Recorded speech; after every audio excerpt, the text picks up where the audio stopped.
ஒரு வாரத்துக்கு முன்னாடி நம்ம எல்லாருமே ஒரு விஷயம் கேள்விப்பட்டிருக்கோம்.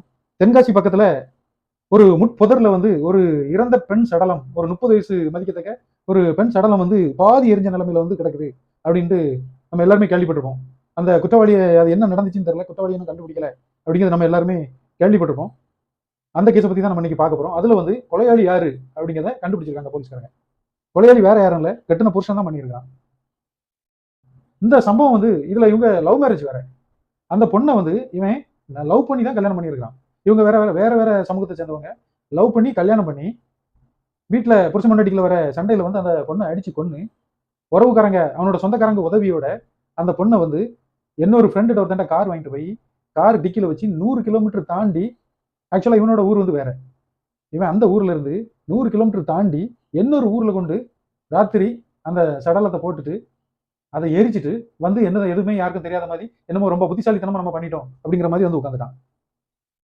அந்த விஷயத்தை தான் நம்ம இன்னைக்கு டீட்டெயில்டா பார்க்க போறோம். இது எல்லாத்தையும் நம்ம பார்க்கறதுக்கு முன்னாடி நம்ம சேனலை சப்ஸ்கிரைப் பண்ணாங்க, சப்ஸ்கிரைப் பண்ணுங்க. அப்பதான் நான் போடுற ஒவ்வொரு வீடியோவும் உங்களுக்கு நோட்டிபிகேஷன் வரும். இப்போ நம்ம என்ன நடந்துச்சுன்னு பார்க்கலாம். அனைவருக்கும் வணக்கம். நான் கிறிஸ்டி.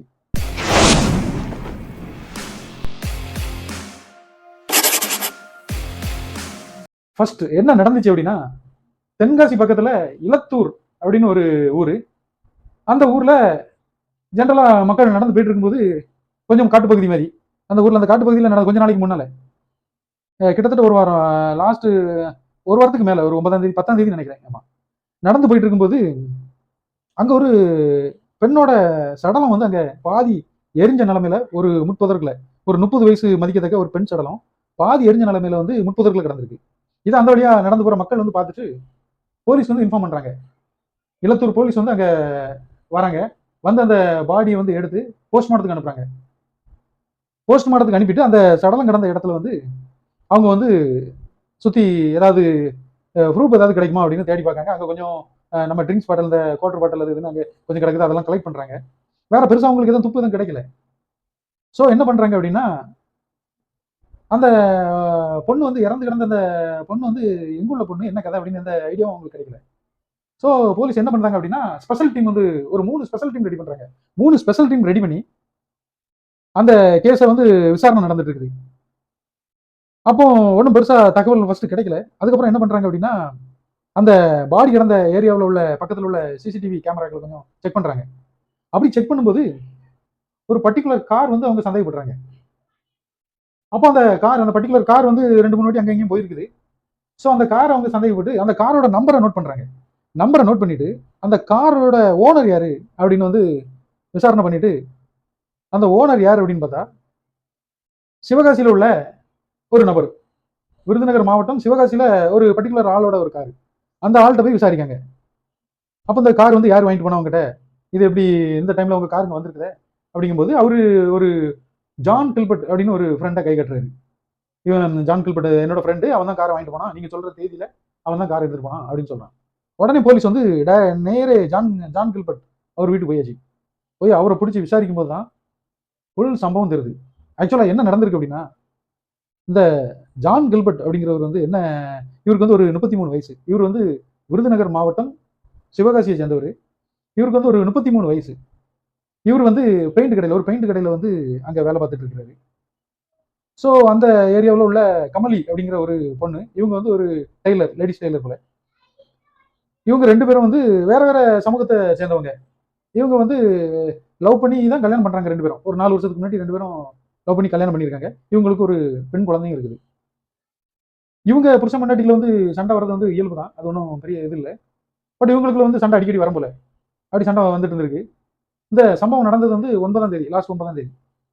9ஆம் தேதி அன்னைக்கு வந்து வழக்கமா சண்டை வர மாதிரி இவங்களுக்கு சண்டை கொஞ்சம் பெரிய சண்டையா வந்திருக்குது.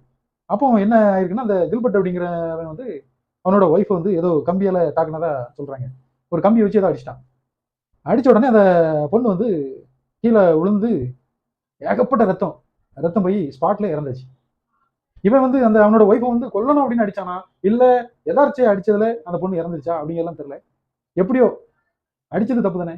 ஒரு ஒய்ஃபானாலும் குழந்தைங்கனாலும் கை நீட்டுறது முதல் தப்பு. அதே ஒரு பெரிய குற்றம். இவன் அடிச்சதுல அந்த பொண்ணு செத்துட்டு, செத்த உடனே என்னன்னா இவனுக்கு ஒண்ணுமே ஓடாது. செத்த பிறகு ஆஹா என்னடா பண்ண அப்படின்னு இவனுக்கு கையும் ஓடல காலம் ஓடல. இவன் என்ன பண்ணியிருக்கான்னா, அதுக்கப்புறம் கம்பெனிக்கு ஒரு ஆழ்வன் மேனி, பாடி வந்து எப்படி மறைக்கிறது. ஸோ இவன் என்ன பண்ணியிருக்கான் அப்படின்னா, அவங்க சொந்தக்காரங்க ஒரு ஆளு, அவரோட பேர் வந்து தங்க திருப்பதி. அந்த தங்க திருப்பதி அப்படிங்கிறவருக்கு வந்து மேட்டர் வந்து சொல்றான். இப்படி சண்டை போட்டெல்லாம் அடிச்சேன், செத்துட்டா, எனக்கு என்ன பண்ணுன்னு தெரியல அப்படின்னு சொன்ன உடனே அவரு வந்து வராரு. அவரு வெளியில அங்கேயே இருந்தவர் வந்து இந்த கில்பர்ட் வீட்டுக்கு வராரு. வந்துட்டு அப்புறம் 2 பேரும் சேர்ந்து இனி வந்து பாடி எப்படி மறைக்கிறது அப்படின்ட்டு இவங்களுக்குள்ள வந்து பிளான் நடக்குது. அப்போ என்ன முடிவு எடுக்காங்கன்னா, ஏதாவது தூரத்துல ஒரு இடத்துக்கு, இங்க இருந்து ரொம்ப தூரத்துல ஒரு இடத்துல கொண்டு போய் நம்ம எரிச்சிடலாம் அப்படின்னு 2 பேரும் சேர்ந்து பிளான் போடுறாங்க. சோ கொண்டு போறதுக்கு வண்டி வேணுமே. இந்த கில்பர்ட் அப்படிங்கிறவர் என்ன பண்றாருன்னா, அவரோட ஃப்ரெண்டு அவரோட ஃப்ரெண்டுகிட்ட போய் காரை வாங்கிட்டு வந்து அந்த காரோட டிக்கில அவனோட இறந்து போன ஒய்ஃபை வந்து கிளீனா பேக் பண்ணி டிக்கில வச்சு 2 பேரும் சேர்ந்து கில்பர்ட்டும் அந்த தங்க திருப்பதி 2 பேரும் சேர்ந்து மறுநாள் சம்பவம் நடந்தது 9ஆம் தேதி. மறுநாள் 10ஆம் தேதி ராத்திரி வந்து பாடியை வந்து டிக்கில ஏத்திட்டு கிளம்பி போறாங்க.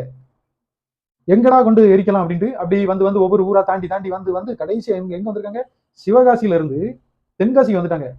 சிவகாசிக்கும் தென்காசிக்கும் கிட்டத்தட்ட 110 கிலோமீட்டர். 110 கிலோமீட்டர் தாண்டி ராத்திரி வந்து தென்காசியில இலத்தூர் அப்படிங்கிற ஒரு ஊர்ல வந்து ரொம்ப முள் புதர்லாம் இருக்கிற ரொம்ப ஒரு காட்டுப்பகுதி மாதிரி இருக்கிற இடத்துல, ஆள் நடமாட்டம் இல்லாத ஒரு இடத்துல வந்து அந்த பாடியை வந்து போட்டான். போட்டுட்டு என்ன பண்ணியிருக்கான் அப்படின்னா, தின்னர், இந்த பெயிண்ட்டுக்கெல்லாம் ஊற்றுவாங்கல்ல, பெயிண்ட் அடிக்கும் போது ஊற்றுற தின்னர், அந்த தின்னரை மேலே ஊற்றிட்டு எரிச்சிட்டு அதுக்கப்புறம் என்ன நடந்துச்சுன்னு தெரியல, ஃபுல்லாக ஏரியால அரைகுறை எரிச்சிட்டு எஸ்கேப் போயிட்டான் 2 பேரும். கில்பர்ட்டும் அவனோட ஃப்ரெண்ட் சொந்தக்காரரான அந்த தங்க திருப்பதி 2 பேரும் கிளம்பிட்டு ரொம்ப என்னமோ ரொம்ப புத்திசாலித்தனமா பண்ணிட்டோம் அப்படின்ட்டு கிளீனா போய் உட்காந்துட்டான். போலீஸ் வந்து கம்ப்ளீட்டா ஸ்பெஷல் டீம் போட்டு கிளீனா தூக்கிட்டாங்க. இப்போ வந்து திருப்பதியும் உள்ள, சம்பவத்தை செஞ்ச அந்த கில்பர்ட் அவரும் உள்ள இருக்கிறாங்க. என்ன விசாரணை போயிட்டு தான் இருக்குது. வேற ஏதாவது காரணம் இருக்குமா, வேற ஏதாவது இது கதை இருக்குமா அப்படின்ட்டு வந்து இவங்க 2 பேர்த்தையும் வந்து விசாரணை போயிட்டு தான் இருக்குது. ஆக்சுவலா கொஞ்ச நாளாவே இப்படி இந்த மாதிரி சம்பவங்கள் வந்து நிறைய நடந்துட்டு இருக்குது. புருஷன் வந்து பொண்டாட்டி கொல்றதும், பொண்டாட்டி வந்து புருஷனை கொல்றதும், ஏகப்பட்ட விஷயங்கள் இந்த மாதிரி நடந்துட்டு இருக்குது. என்ன காரணத்துக்காக நடக்குது?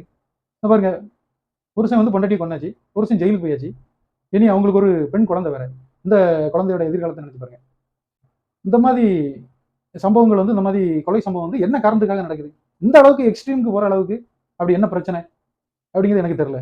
நீங்க வந்து இந்த சம்பவத்தை பத்தி என்ன நினைக்கீங்க? இந்த மாதிரி கொலைகள் வந்து இப்போ நாளுக்கு நாள் வந்து அதிகமாயிட்டு இருக்குது. ஹஸ்பண்ட் அண்ட் ஒய்ஃபுக்குள்ள நடக்கிற கொலைகள் வந்து நிறையவே ஆயிட்டு இருக்கு. இந்த மாதிரி சம்பவங்கள் நடக்கிறதுக்கு வந்து என்ன காரணம் அப்படின்னு நீங்க நினைக்கீங்க அப்படிங்கிறத வந்து கமெண்ட் பாக்ஸ்ல கமெண்ட் பண்ணுங்க. மீண்டும் அடுத்த வீடியோவில் சந்திப்போம். நன்றி.